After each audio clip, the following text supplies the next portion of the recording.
Great. Welcome in, everybody. I am going to go ahead and get started, and I have quite a few housekeeping notes to go through today, but thanks so much for joining us. I'll introduce myself in a moment after some housekeeping. But today our conversation is going to be on rebuilding trust, learning lessons from Canadian Blood Services for workplace inclusion. We have closed captioning available in English with automatic French translation captions, thanks to 3Play Media. If you want to access, hide, or modify the settings at all, you can do so at the bottom of your screen. You might have a little button that just says captions, or you might have to click the three dots for more and then enable captions that way. You can also access captions through stream text. Thank you, Templeton, who just shared the link to the stream text captions in the chat there. Perfect. I also mentioned today that we'll be recording. So just so you know, the recording will be available after the fact, as well as the slide deck that we're going through today. So any links or anything we mention or that you see on screen, you'll be able to click through later on. We are in webinar mode, so that means that your microphone and camera are likely turned off, and we'll just be seeing from our speakers today. But we do encourage you to still participate today. You can do that by adding questions that come up throughout the presentation or later during the dedicated Q&A session by clicking on the Q&A button at the bottom of the screen, or by putting questions in the chat. If you have questions for the speakers, it is easier if you put them in the Q&A section for us to find them, and maybe use the chat for other questions or issues that come up along the way. So if you need help, technical support or anything like that, you can feel free to use the chat for things like that. And in the chat, we have my colleague Templeton Sawyer, who will be able to help you figure things out or share links or anything like that as we go along. I would like to start today by acknowledging the land that we are living and working on, at least for where I am. And then the speakers, you can each have time as well, because I think we're calling in from different places. But Pride at Work Canada operates on the unceded, stolen, and treated traditional territories of hundreds of diverse Indigenous nations, which includes Two-Spirit and LGBTQI+ Indigenous communities.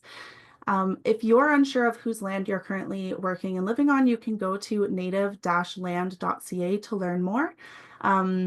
If you want to, we'd love for you to introduce yourself in the chat and kind of mention where it is that you are calling in from.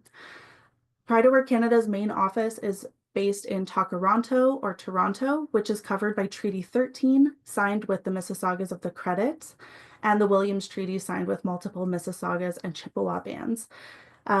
I myself am calling out from just outside of Toronto in Oakville, which is Treaty 14 land. And these lands that I'm calling in from are the lands of the Attawandan, the Wendat, the Haudenosaunee, Anishinaabeg, and the Mississaugas of the Credit First Nations. I'm really grateful to be working and living on these lands, and to be able to host a conversation like this that involves people from across the country in multiple different lands.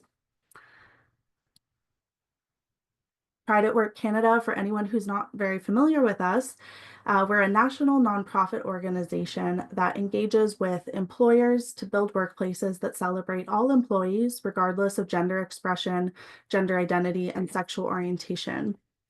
We do this work with over 250 proud partners who are companies or public sector organizations, etc., and over 100 community partners across the country. We host events and activities in person and virtually throughout the year. We publish research, we do benchmarking, sometimes on our own and sometimes with amazing partnerships from our proud and community partner networks.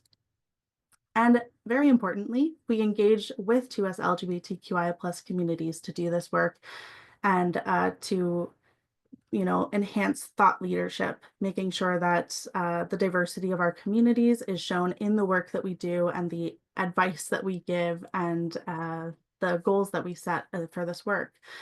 We do this work with HR and diversity professionals, but beyond that, working with folks who are in every part of every type of organization.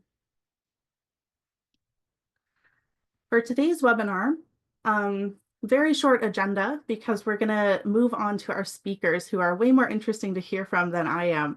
But I'm going to share some introductory information just to set us off on a good foot for the conversation. We'll hear from the CBRC on the reception and response from the 2S LGBTQI+ community when thinking of some of the updates that have been made to Canadian Blood Services donation criteria. And then we'll get to hear from Canadian Blood Services on some of the updates that have been made, as well as the ongoing efforts at CBS to continue this relationship. At the end, we'll have time for a Q&A session, hopefully around 10 or 15 minutes. So if you have questions that come up along the way, feel free to just put them in the Q&A section of the webinar or save them until the end. I do want to mention, though, for our webinar today, a few engagement guidelines to keep in mind. One, we do ask that we respect the privacy and confidentiality of any and all personal information that may be shared during the session. So if it's shared here today and you want to kind of take some of that learning away, just keep in mind to share the learning instead of about the person themselves who shared it. We also want to contribute to cultivating an inclusive and accountable space. So ask questions and engage with mutual respect, care, and compassion. And really importantly, only questions related to the subject today or to the speaker's professional experience will be answered. So avoid asking questions that are more personal or about one's personal life and experiences. Now, to introduce our speakers and myself, because I've been talking to you for a little while now. My name is Misha Goforth. I use she and her pronouns, and I'm the manager of programs with Pride at Work Canada. I've been at Pride at Work for about 3 years now, and I've been in the gender justice space for my whole career. First in the international development space and international policy space, and then most recently in the workplace inclusion space. So for any of our proud partners who are calling in today, you can reach out to me for workplace audit inquiries or consulting inquiries, that kind of thing. We're joined by two really incredible speakers today.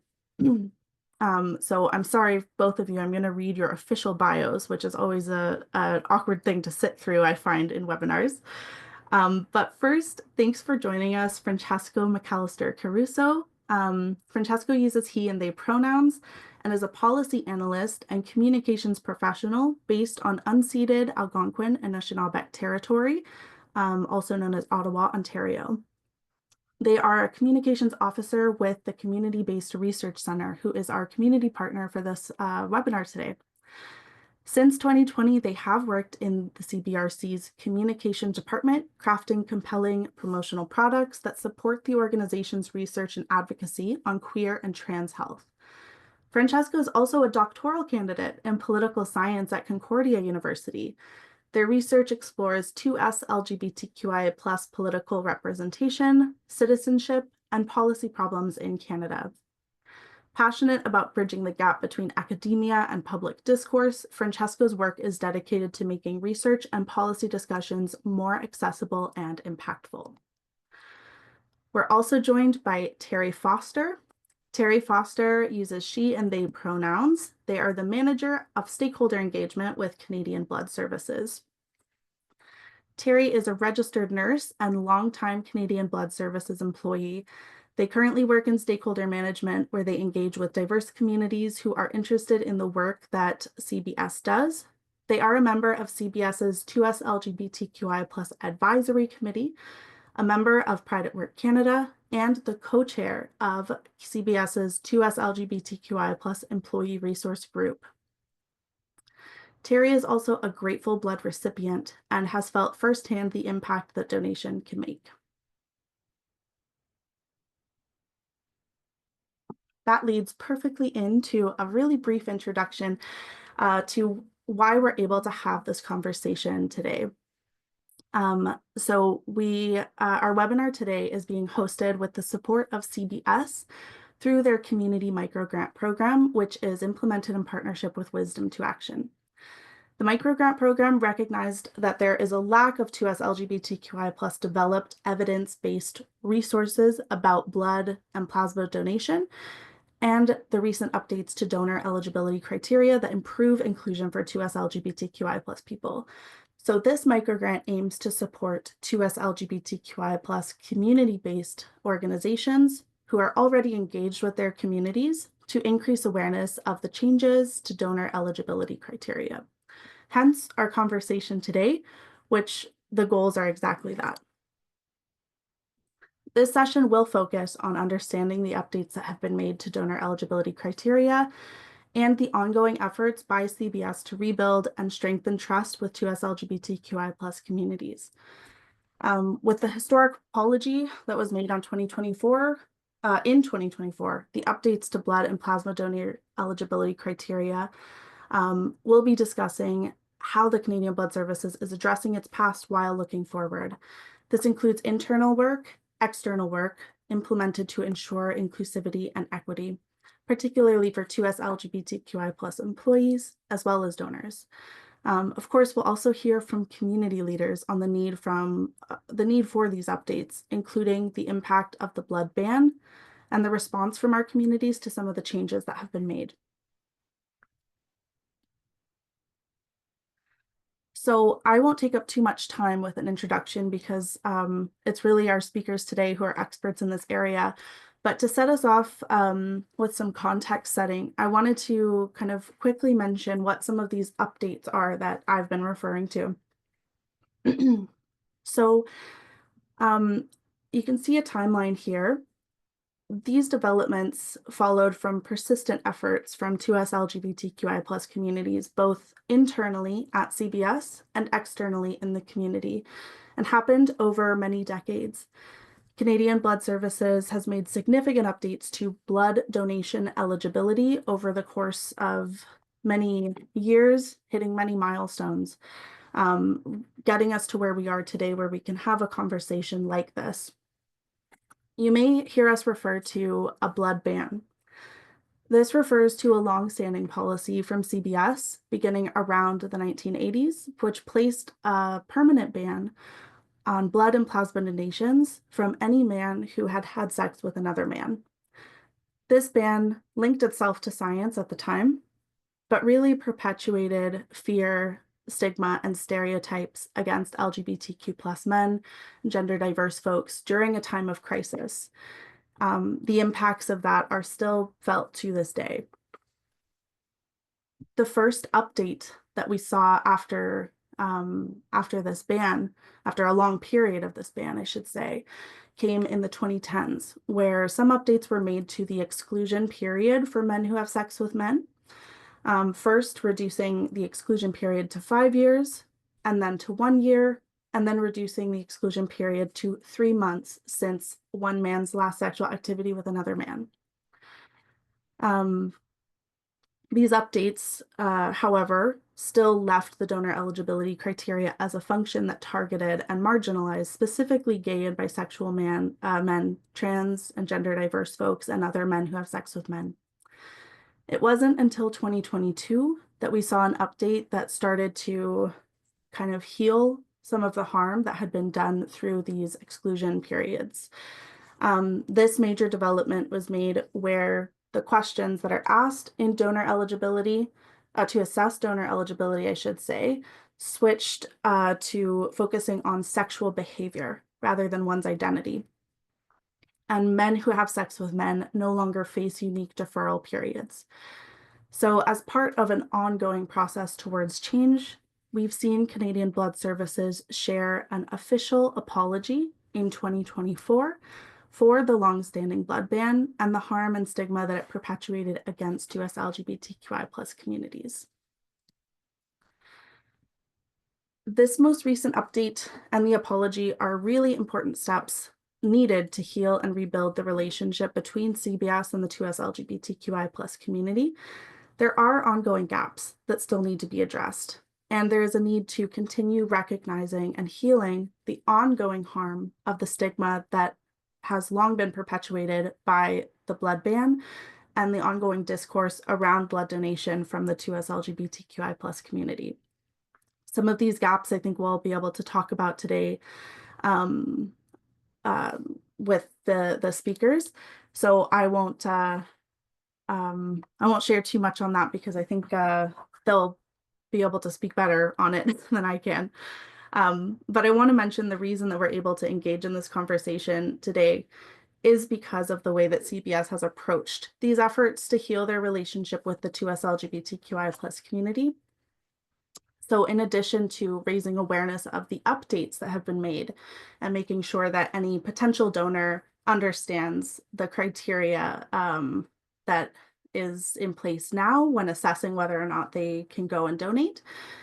We also want to share about the long journey of relationship building, rebuilding, I should say, with other employers in our network today as something of a roadmap or a case study of how trust can be rebuilt and how organizations can look to strengthen their own mission and internally strengthen their culture through this work of rebuilding. So some of the highlights to mention are that CBS was the first blood and plasma donation service in the world to issue an apology alongside updating their criteria.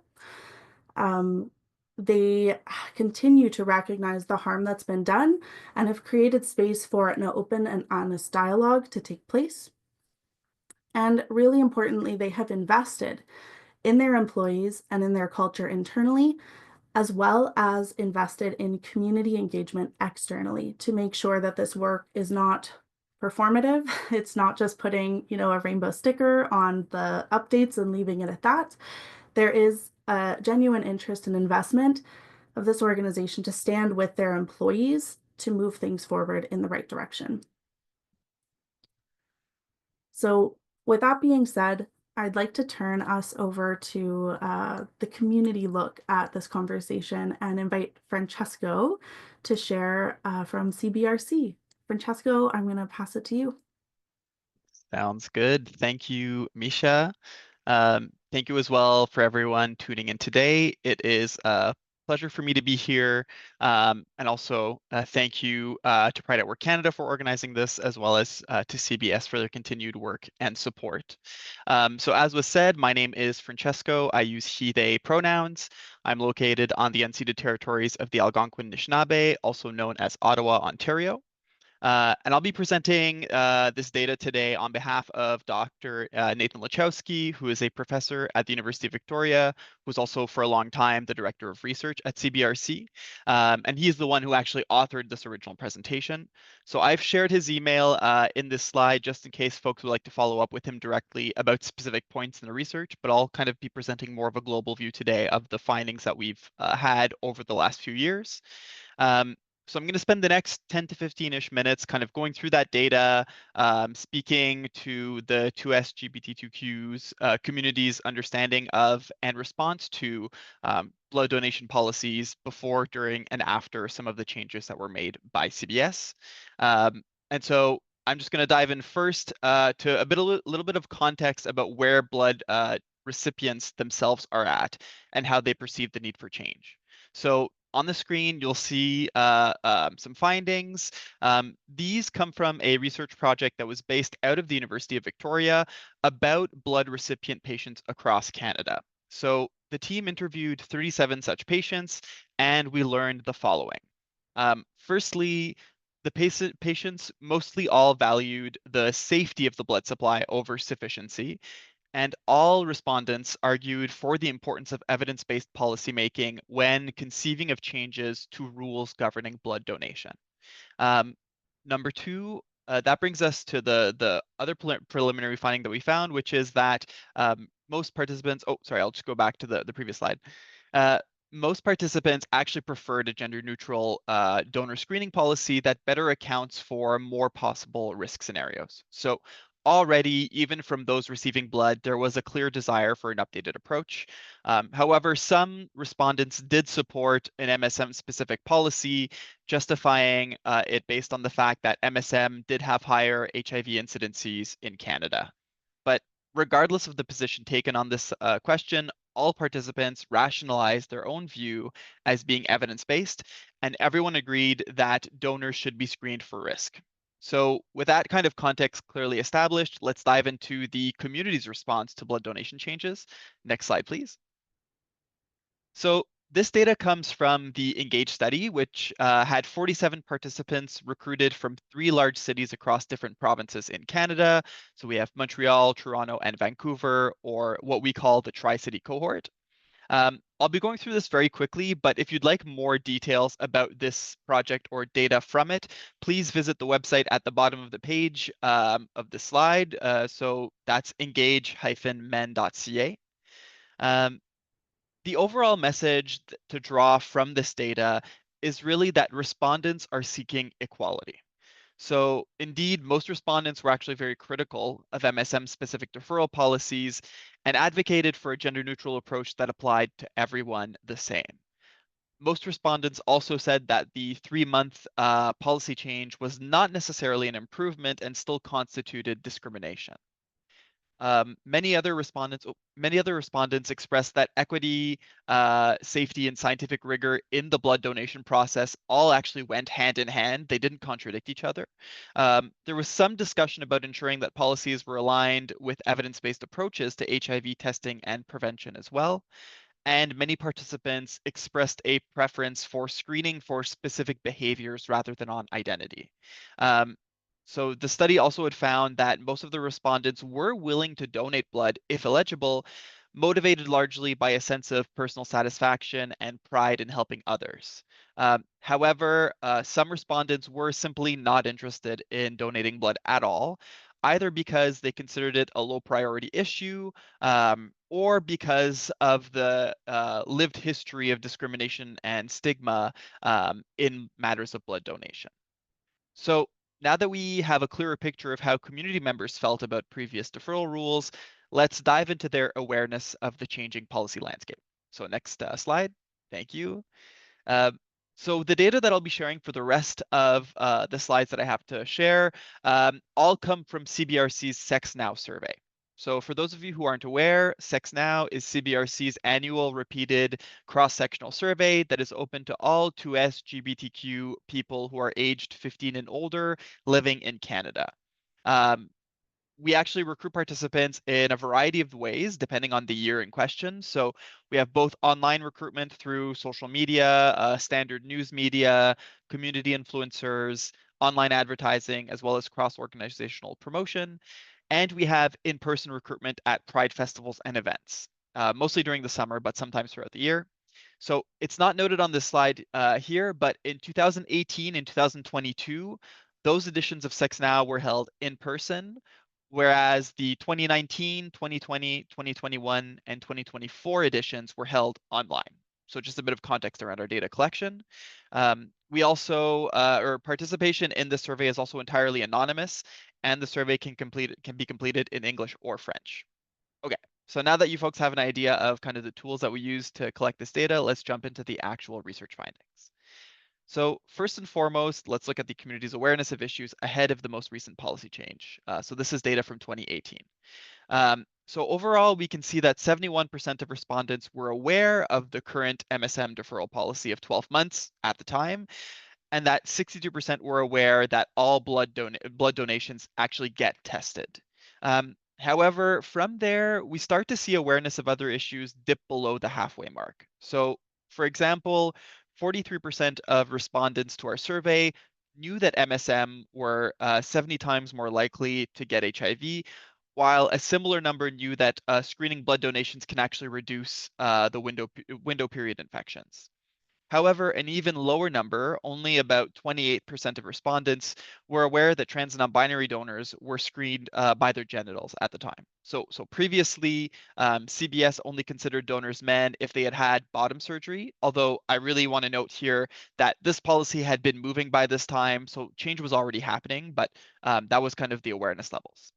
So moving on to the next slide, I'll just discuss really quickly community support for alternatives. So here you see some Sex Now data from 2018 to 2019. First, on the left, you'll see respondents' preferences or what changes they would like to see at the time from CBS. So a strong majority, almost three-quarters of respondents, preferred a gender-neutral policy alternative that was not identity specific. 20% expressed no preference, and only 6% preferred at the time current time and gender-based policy that CBS had in place.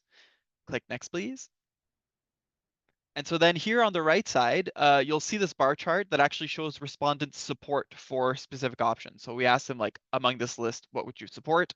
Um, the levels of support are pretty consistent across all of the options, but we do have 76% support of respondents who support screening based on specific sex practices. 78% support screening based on having new sexual partners, and 79% support screening based on the number of sexual partners one has. Okay, so on to the next slide here. So here on the slide, we can see how attitudes on blood donations have changed with the years as CBS has updated their approach. Now, the years aren't noted on the chart here, but each of these specific policies correspond to a Sex Now survey in a given year. So the 12-month MSM deferral period lines up with our 2018 survey. The 3-month deferral period lines up with our 2019 survey, and the gender neutral screening policies line up with our 2024 survey. So overall, we can see a clear positive trend in respondents' attitudes on CBS's policies, with people viewing it as more justified as the policies evolved. Inversely, and if you can just hit enter here, we see that the number of participants considering current policies to be discriminatory has been on the decline, which with each successive change. So overall, 2S people's attitudes on CBS policies are trending in a more positive direction following these changes. So we're really seeing that the community's perceptions are changing along with policy updates, but clearly more work needs to continue to be done to improve these rates. Next slide, please. Perfect. So for those of you who are interested in doing a bit of a deeper dive into this data, CBRC created a policy brief about the blood ban that's available on our website. So that URL is listed at the bottom of this slide if you'd like to read it for yourself.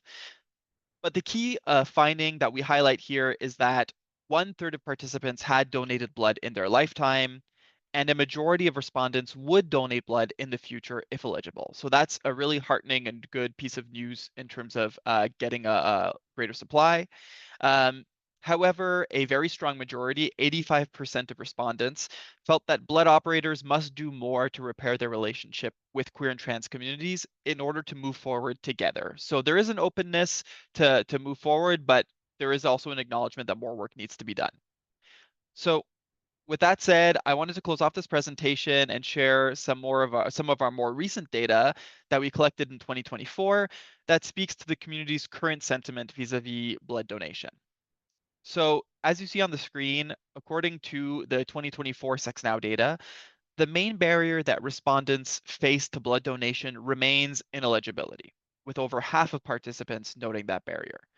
However, even among those participants who are eligible to donate blood, barriers still exist. So, for example, other reasons that were provided include the historic treatment of queer and trans folks in blood donation and the perceived stigma that people can face when entering blood donation centers, both of which are important to consider when crafting future public engagement strategies and trying to bridge that gap, as we were discussing, between community and CBS. On the other hand, some of the top motivations for donating are motivated by a sense of solidarity and mutual aid, if I can put it that way. So, for example, roughly 56% of respondents said that they were motivated to donate blood in order to look after other Canadians, and a similar number said the same about looking after their community. So that's more of kind of the mutual aid sense. And roughly 53% of respondents said that they were motivated to donate blood after knowing about current shortages. So knowing that there needs to be more donations, that's oftentimes a big push for folks to be motivated to donate blood. Finally, when we asked respondents about future changes that they would like to see, a majority, or roughly 63%, sought more precise screening of sexual practices. A smaller yet, but still sizable proportion of respondents also sought improved diversity training on sexuality and gender, specifically for blood donation staff, which could go a long way in reducing those feelings of perceived stigma that we noted at the top of the slide. All right, and next slide, please. Perfect. So there you have it. That is the community's response to the evolution of blood donation policies in Canada, kind of providing a picture of where things were at, where things are now, and where they might go in the future. I did want to thank everyone attending today once again for your interest in this topic and for taking the time to listen to us. I look forward to hearing your questions after Terry presents.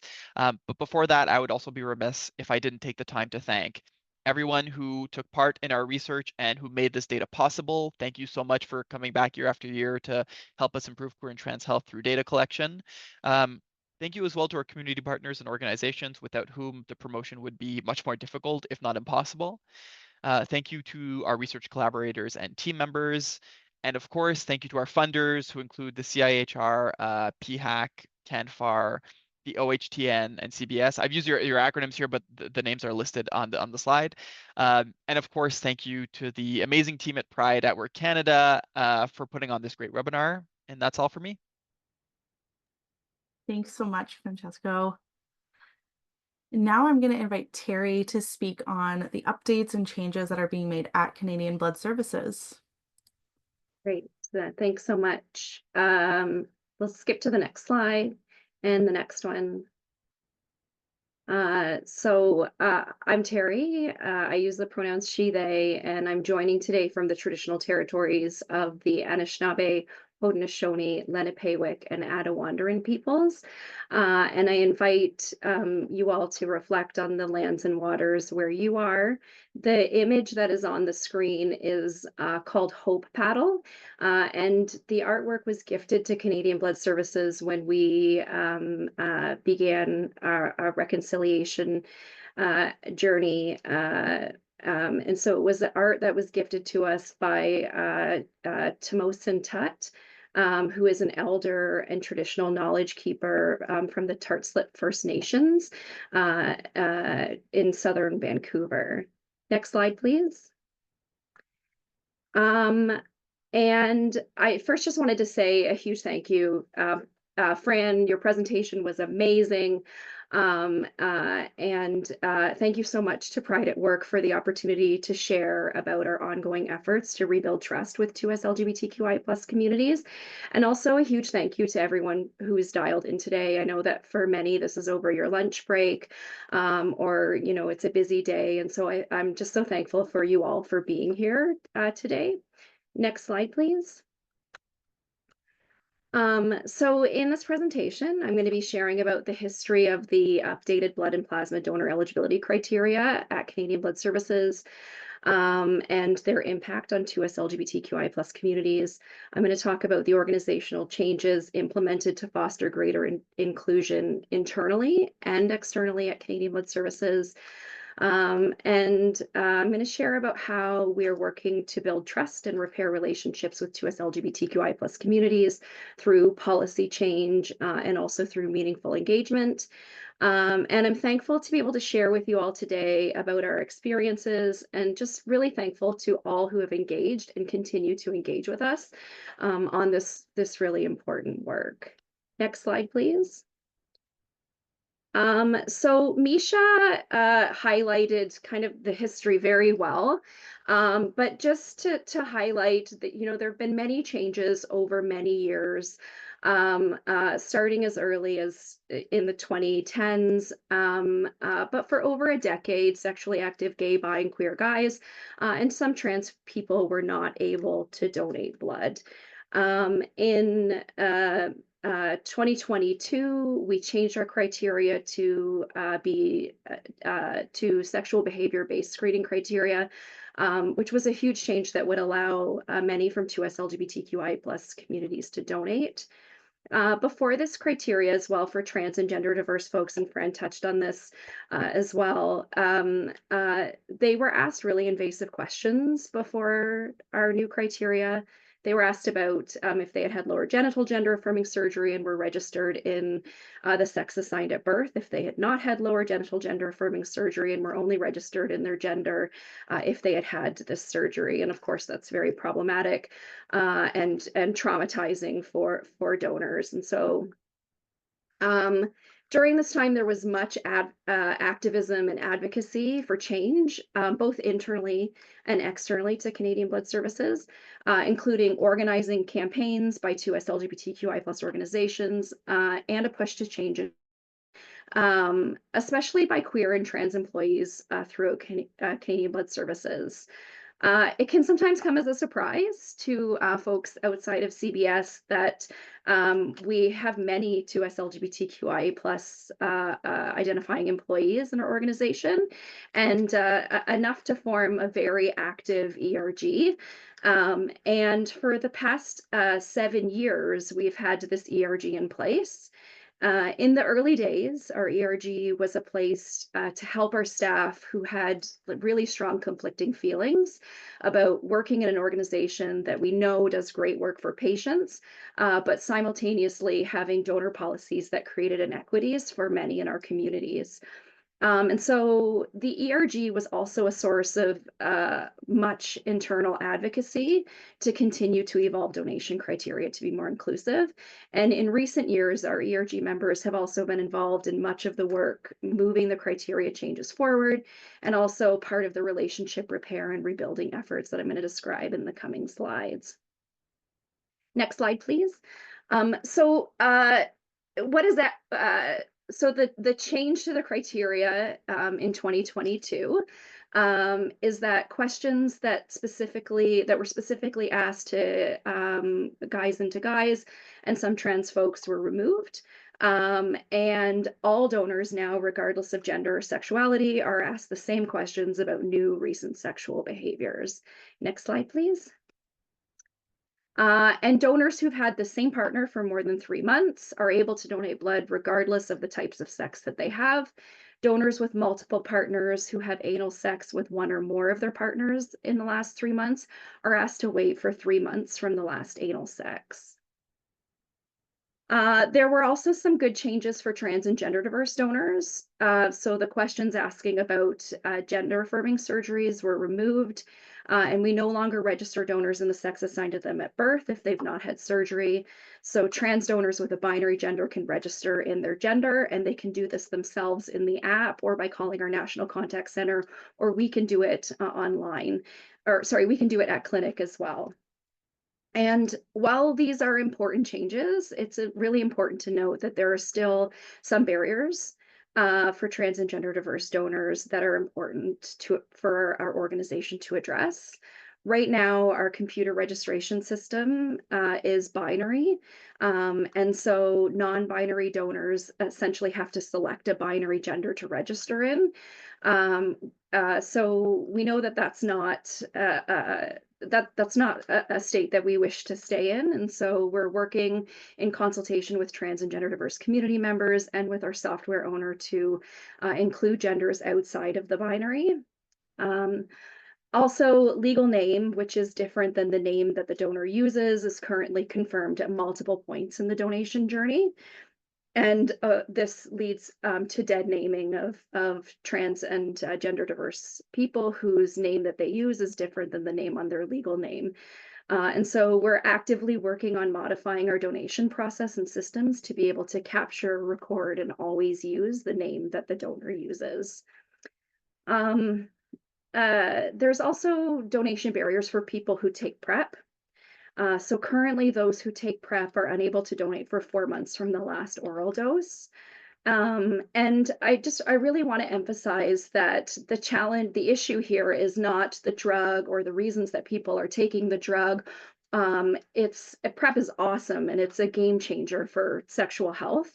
The challenge is that the test that we use, which is state of the art currently, there is some evidence that if a person is taking PrEP and contracts HIV or has what's called a breakthrough infection, that the medicine can affect the accuracy of our HIV test and might not be able to detect an extremely low level of HIV in the blood. And because blood donation is a large amount of body fluid, there's a chance that even a small amount of HIV in the donation that's not detectable in our test could transmit an HIV infection to the recipient of the blood. There are also some other sex-based questions that we ask, like questions about sex work and sex with an HIV-positive partner that have different time periods for deferral than the sexual behavior-based screening questions. And then also the criteria for people in poly relationships who've had anal sex continues to displace donors. And some of our donation criteria, including these ones, is still broad and can exclude people who would make great donors. Our goal is always for donation to be as free from restrictions as it possibly can be. We want as many people to be able to donate as possible. And so we're always working to evolve criteria to be more inclusive while maintaining blood safety. And then another really important point to note is that there are other donation criteria that disproportionately impact intersecting people with intersections within the 2S LGBTQI plus community. And one of those populations is African, Caribbean, and Black individuals. Our current malaria screening criteria, which displaces folks from these communities, really needs to evolve as well. And so we're continuing this work. And it's important that we do this work so that all equity deserving people feel valued and safe engaging with Canadian Blood Services. Next slide, please. So on rebuilding trust with 2S LGBTQI plus communities, when we made these criteria changes, we heard, and Fran had described in the research as well, that the donation criteria is welcome, but it's really important for Canadian Blood Services to re-engage and build trusting relationships with 2S LGBTQI plus communities. So we began working with Faye Johnstone from Wisdom to Action, which is a Canadian queer-owned consultancy. And through this work, we established a 2S LGBTQIA plus advisory committee, which is made up of members from external civil society organizations like Gay Men's Health, research and HIV advocacy organizations, organizations that serve African, Black, and Caribbean individuals, trans and gender diverse people, and 2S LGBTQIA plus youth organizations. Not all members of our advisory committee wish to be named publicly, and we want to respect that. But several advisory committee members were present on stage, delivering their own remarks alongside our CEO, Dr. Graham Scher, during the apology. And these speakers included Michael Quagg from the Community-Based Research Center, Debbie Owasso-Achia formerly from the Canadian Centre for Gender and Sexual Diversity, and Toby Whitfield, formerly the Executive Director of Capital Pride and board member of Fierté Canada Pride. And I'm just going to share more on the apology in the coming slides. Next slide, please. We've also been active in many community conversations. So for the last 3 years, we've attended the Fierté Canada Pride Conference and have had conversations with local Pride organizations, asking about should we come to Pride festivals and have conversations with communities? And if we do, what would that look like? What would communities need from us? And the response has been generally that we should be coming to prides and that it's important for us to come and have conversations with communities, but that it's important that we come in a conversational approach, and not like looking to extract from community by only focusing on like folks coming in to donate. So this year we're hoping to attend 11 Pride festivals across the country. And in past years, we've had thousands of conversations with communities about the former policy impacts, the changes, and the barriers that still need to be addressed. And I just want to say, as a queer person, it's just been really awesome to be with communities and having these conversations and finally being able to share some good news. There's still a lot of work to be done, but it's really great to be in community. One thing we heard loud and clear from Pride organizations and from our conversations that we've had with many people was that Canadian Blood Services needed to apologize publicly for the policy's contributions to discrimination, homophobia, transphobia, and HIV stigma within society. Next slide, please. So on May 10th, 2024, our CEO, Dr. Graham Scher, delivered this apology on behalf of Canadian Blood Services Executive Management Team and our Board of Directors to 2S LGBTQI+ communities across Canada. The apology importantly acknowledged the harms experienced by many in 2S LGBTQI+ communities because of the former policy. And it reflected specifically on how the former policy reinforced the harmful perception that someone's blood is somehow less safe because of their sexual orientation. We live streamed the event and sent the link out broadly to 2S LGBTQI+ organizations. And we were thankful that many shared this link in their networks as well. We also invited local to Ottawa 2S LGBTQI+ organizations to be in the room with us. And we were so honored to have staff from Pride at Work Canada at the event, and many from others from 2S LGBTQI+ serving organizations in Ottawa. You can watch the apology by accessing the link on the screen or by scanning the QR code on the screen. And again, the apology, which was co-developed with our advisory committee, really serves as a foundation on which we can engage and build trusting relationships with 2S LGBTQI+ communities across Canada.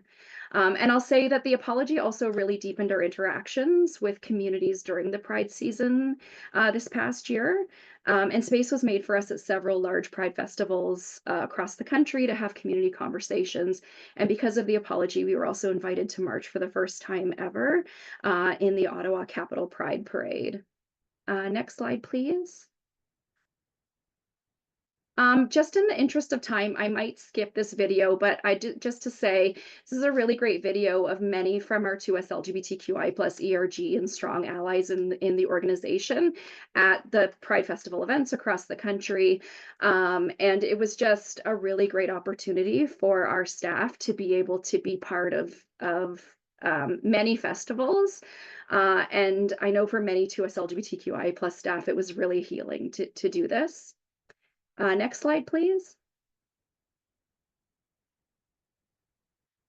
And so the other thing that we had heard through our conversations and from our 2S LGBTQI+ advisory committee was that because of the years of exclusion from donation, many in communities were disconnected from Canadian Blood Services entirely, but they were connected with 2S LGBTQI+ organizations and so we started this microgrants program, and this webinar is offered as part of that to create for 2S LGBTQI+ communities by 2S LGBTQI+ communities messaging about the changes and about the relationship rebuilding efforts that Canadian Blood Services is doing. This program was made possible by generous funds from our philanthropic donors. And so we launched this microgrant program really to get the word out and to do 2S LGBTQI+ community messaging by 2S LGBTQI+ communities. To date, we've partnered with PFLAG Canada, CBRC, Chroma New Brunswick, Franco West, and Pride at Work Canada to do this work. And there's other organizations that have just started this work as well. Next slide, please. So in terms of what's next, so there's still a lot of work to be done. We've made really strong commitments to increase 2S LGBTQI+ inclusion at Canadian Blood Services. And since the implementation of our sexual behavior-based screening, we've heard from many new and returning donors from 2S LGBTQI+ communities and their allies. And some have reached out to share their stories with us, and we're so grateful to all of those who have chosen to engage with us in the many ways that they have. But again, there is still much work to be done. During the apology, members of our advisory committee described this need to address these remaining barriers, and our CEO, Dr. Scher, committed that Canadian Blood Services would continue to do the work needed to address barriers. And I'm just going to finish with a great quote recently that Dr. Scher had shared outwardly, and that's that the apology is not the end of the road for us by a very long shot. This is an ongoing journey, and we've made sustained commitment to continue to work with members of 2S LGBTQI plus communities and to continue to earn their trust and to strengthen relationships to make sure that as many members of these communities as possible will have the opportunity to participate in Canada's Lifeline. So with that, oh, sorry, next slide. Uh, if you have questions, thoughts, we have a question answer period coming up, but if you have other questions, my email is there on the screen. There's also a QR code that's available on a website, a link on our website, where people can share their perspectives of what more needs to be done to build relationships with 2S LGBTQI plus communities. So if you have thoughts and you want to share those with us, you can access that QR code as well. And I'm looking forward to answering questions that you have. Amazing. Thank you so much, Terry and Francesco, for sharing your experiences and for your commitment to this work and to community. We're going to open up now for a Q&A period. So I see we've got some questions already that have come through. Let me just see. Okay. So the first question, I think this one would probably be directed to Terry. How have medications like PrEP impacted men who have sex with men or MSM's ability to donate blood, if at all? I know that we mentioned PrEP a little bit, but if you have any more information to share. Yeah, that's a great question. So, as I said in my presentation, so currently people who are taking PrEP are not able to donate for 4 months from the last oral dose. And we know that this is a huge barrier for many, including people in 2S LGBTQI plus communities. This is not a place where we want to stay. And so we are working at, so as I said, the challenge is that there is a theoretical risk if a person develops an HIV infection that is very new, that it could be in such low levels that our HIV test wouldn't be able to pick it up. And because blood donation is a large volume of body fluid that's going from one person to another, there is a chance that it could cause an HIV infection in a recipient. But there's a really great comment in the chat from Randy Davis about essentially that PrEP is, Randy has said it much better than I'm going to say it, and so I'd encourage you to read it. But PrEP is a game changer for sexual health. It's extremely important, and when it's taken as prescribed, it's extremely effective in reducing the chances of acquiring HIV. So I think as more is known about the drug, about how it impacts our testing, about perhaps alternative donation pathways or other things that we could do, I'm hopeful that we will see some changes in this criteria. But I want to acknowledge that for many, it's hard to know. And Michael Quagg, during our apology, Michael Quagg from CBRC shared his personal perspective of how conflicting it is that the criteria change has been made. The apology is an important piece, an important thing for communities, but that there are still barriers that exist, and continued work on those barriers is really important. Great. There's one more question actually that I'll point towards you, Terry, but Francesco, if you have insights as well, feel free to jump in. Experts and activists have pushed for individualized risk-based assessments, so not blanket questions about sexual acts, but questions about condom use, number of partners, recent STI history, etc. Countries like Italy and Spain have implemented such models. What's keeping Canada from moving in this direction?